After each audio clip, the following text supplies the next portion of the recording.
I am a co-founder of something called a Think Lab, and I'm also adjunct faculty at Fielding Graduate University in the doctoral and master's psychology of media programs, and I teach also at UC Irvine Extension and UCLA Extension. I teach media psychology, social media and audience profiling, and transmedia storytelling. A lot of people would disagree about what media psychology is. For my purposes, I define it very broadly. So for me, media psychology is using psychology as a lens to look at the intersection of humans and media technologies. And I think it really helps to stop and think about what people mean about media, because we have this go-to idea that media is mass media. But in fact, people have been using technology to communicate, mediated communications, ever since they learned how to write or paint on caves. So for me, media is really a vehicle that we use for communication, whether it's a pen and paper, whether it's texting on a BlackBerry. It's a mediated communication. Well, transmedia storytelling is really just saying that, from a very high-level view, that the world has changed so that there really aren't borders anymore between different technologies, and there really aren't borders anymore between producers and consumers. So it's taking that environment and using it to tell a story. Now, a story can be a legitimate story like Avatar or The Matrix, or it can be the story of a company or a brand.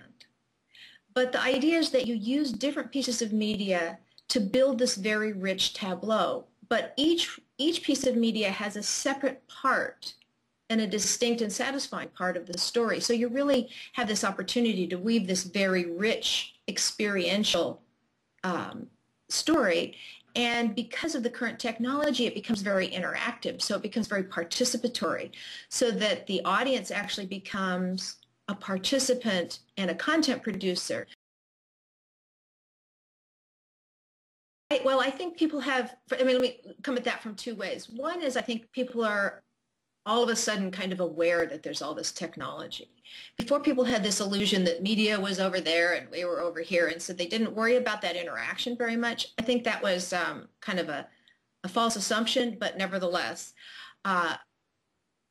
people are now aware that that technology is everywhere. I mean, it's how we communicate, it's how we do our chores, it's how we do our social lives. I mean, and it's not saying it replaces all of that, but it facilitates it the same way a car facilitates a lot of those things. So people are thinking, oh my God, there's all of this technology, what does that mean? And because it's come on so rapidly, there's an awful lot of people worrying about it. To me, media psychology is understanding it and then helping other people understanding it so they can exhale. Right? Because the technology is not going anywhere. So all of these people worrying about, information overload and, social media addiction and all of these things, that's, to me, largely a reaction to the rapid amount of change. So I think in that sense, media psychology is really emerging because of this increasing awareness. I actually started my career in communications, doing graphic design and media development, primarily for financial and educational institutions. So that got me very interested in perception. But the fact that I was also doing design and trying to run my own business got me interested in learning a little bit of business. So I went to graduate school in business thinking I was going to do marketing, and ended up being just fascinated by the way that business decisions influence behavior. So at that point then I thought, well, I better go learn some more psychology, because that's really driving all this stuff that I'm thinking about. So I started a psychology degree, started in clinical psychology, did some clinical work for a while, but ended up coming back around to media psychology when Fielding Graduate University created the first PhD program in psychology with an emphasis in media.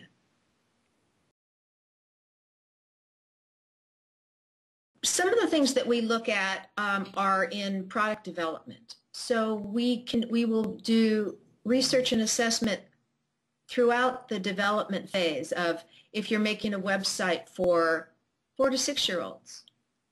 You know, how do they understand it? How can they use it? Do they need their parents to use it with them? If they do, how do the parents feel about technology? And how do you bridge those kinds of gaps? So we're looking at usability from a very psychological point of view. And I like to come at things from maybe a positive psychology point of view, which is to me sort of the happy side of cognitive psychology, right? Looking at things like efficacy and engagement and agency and the things that build positive strengths. So we sort of do assessment based upon those kinds of attributes. You have to start with the psychology. So you really do need to understand cognitive psychology, how people think and perceive, and these days a little flavor of neuropsych doesn't mean you have to sign up to be a pre-med major, but you really do need to understand how the brain works. Social psychology, because as we become this becomes more of a social connectivity, you have to understand how people define themselves individually and as part of a group.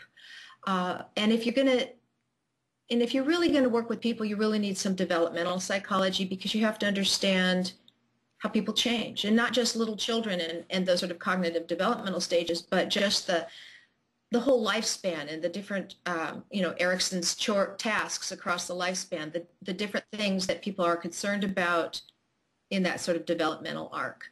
So if you get that kind of basis, then you can go and learn about media.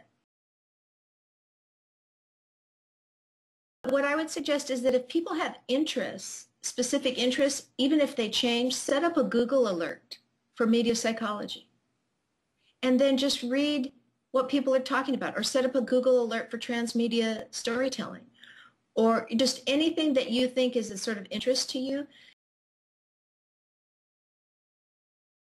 One of the challenges is that it's very broad, so there's no definable career path. So it's not like being a clinical psychology and they just want to know what's your area of specialization, whether you do, teens or, depressive disorders. It's good to be exploring your interests in whatever class that you take and not worry about sort of finding something buttoned down.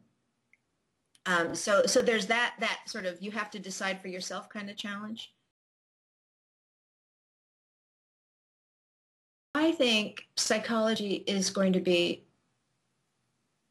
recognized as being so fundamental in this whole arena. Now, whether or not that means everybody signs up for psychology programs, I couldn't say, but I guarantee you that communications programs, media programs, anthropology programs, sociology programs, they're all going to start bringing in some of the ideas of psychology, because you can't not. But I think there's going to be a real premium for people who really understand that combination of psychology and technology.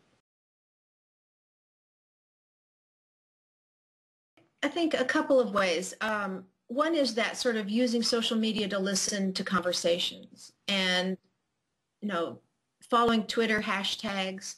There's a lot of hashtags on media psychology, on transmedia, on psychology, on psych, and on variations in that, that will lead you to people, and then you can see what they're saying and see if that's a conversation that intrigues you. And another way is, if you're undergraduate, you're doing some work, look and see who's writing about the stuff that you're really interested in and send them an email. I get emails from students all the time, and I think that's really cool. I guess the only thing I would say is that because it's a new field, there's really a lot of opportunities to carve your own place in it. So in that sense, it's exciting.